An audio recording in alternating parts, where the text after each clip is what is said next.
दोस्तों, दिनाक्षी short hand में आपका स्वागत है। अगर आप चैनल पर नए हैं तो चैनल को सब्सक्राइब करें और बेल आइकन जरूर दबाएं। इस डिक्टेशन की एडवांस आउटलाइंस और वाक्यांश आप हमारे पेड बैच से प्राप्त कर सकते हैं। हमारे पेड बैच में आपको प्रतिदिन सभी डिक्टेशंस की एडवांस आउटलाइंस और वाक्यांश दिए जाते हैं और कुछ ऐसी डिक्टेशंस जो केवल पेड मेंबर्स को ही प्राप्त होती हैं। हमारे पेड बैच को ज्वाइन करने के लिए और बैच के बारे में संपूर्ण जानकारी प्राप्त करने के लिए आप डिस्क्रिप्शन बॉक्स में दिए गए मोबाइल नंबर पर व्हाट्सएप कर सकते हैं। इस डिक्टेशन की डेमो आउटलाइंस आप हमारे टेलीग्राम ग्रुप से प्राप्त कर सकते हैं। तो चलिए डिक्टेशन को स्टार्ट करते हैं। डिक्टेशन 5 सेकंड बाद स्टार्ट होगी। Ready, start. इससे संतुष्ट नहीं हुआ जा सकता कि उत्तराखंड में हल्द्वानी के बनभूलपुरा इलाके में हुई भीषण हिंसा में शामिल कुछ संदिग्ध तत्वों को गिरफ्तार कर लिया गया है, क्योंकि इन गिरफ्तारियों के आधार पर यह नहीं कहा जा सकता कि दंगाइयों के दुस्साहस का दमन हो सकेगा। सरकारी जमीन पर किए गए अतिक्रमण को हटाने के लिए गई नगर निगम की टीम और पुलिस पर जैसा भीषण हमला किया गया, वह कानून के शासन को दी जाने वाली खुली चुनौती है। ऐसी चुनौती देने वाले तत्वों का दमन किया जाना आवश्यक ही नहीं बल्कि अनिवार्य है।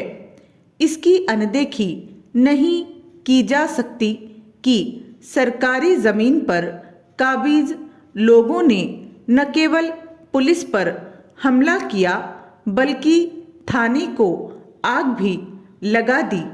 यह तो गनीमत रही कि पुलिसकर्मी किसी तरह जान बचाकर भागने में सफल रहे, अन्यथा उन्हें थाने के अंदर ही जलाकर मार दिया जाता।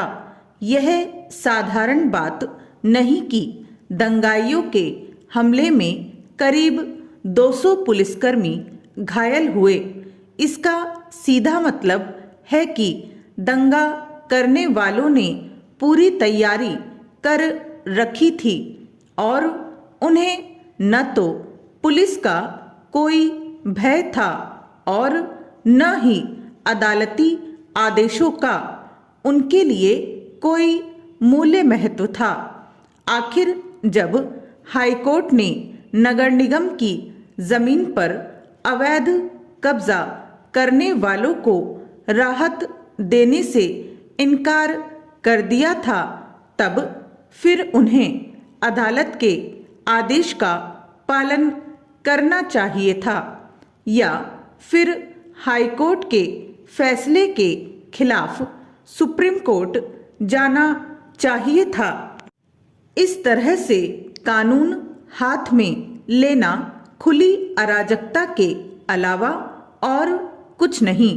भीषण हिंसा का शिकार बना हल्द्वानी का बनभूलपुरा क्षेत्र वहाँ इलाका है जहाँ रेलवे की जमीन पर भी बड़े पैमाने पर अवैध कब्जा किया गया है।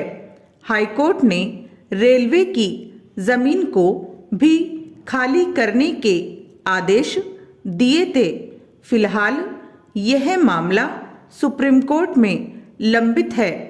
सुप्रीम कोर्ट को ऐसे मामलों को गंभीरता से लेना चाहिए और ऐसा कुछ नहीं करना चाहिए जिससे सरकारी जमीन पर अवैध कब्जा करने वालों को संरक्षण मिले। बनभूलपुरा में हिंसा इस बहाने भड़काई गई कि नगर निगम की जमीन पर तथाकथित मस्जिद भी बनी हुई थी। सरकारी जमीन पर अवैध तरीके से बनाए गए किसी भी धर्मस्थल को हटाने में कोई रियायत नहीं बरती जानी चाहिए, फिर वह चाहे मंदिर हो, मस्जिद, चर्च या फिर अन्य कोई धार्मिक स्थल इसकी अनदेखी नहीं की जा सकती कि कुछ ही समय पहले हरियाणा के फरीदाबाद जिले में वन भूमि पर बसाए गए खोरी गांव को सुप्रीम कोर्ट के आदेश पर खाली कराया गया था। इस क्रम में सैकड़ों घरों के साथ ही मंदिर और मस्जिद भी हटाए गए थे। यह ठीक नहीं कि सरकारी जमीन पर अवैध कब्जा करने के लिए धार्मिक स्थलों की आड़ ली जाए।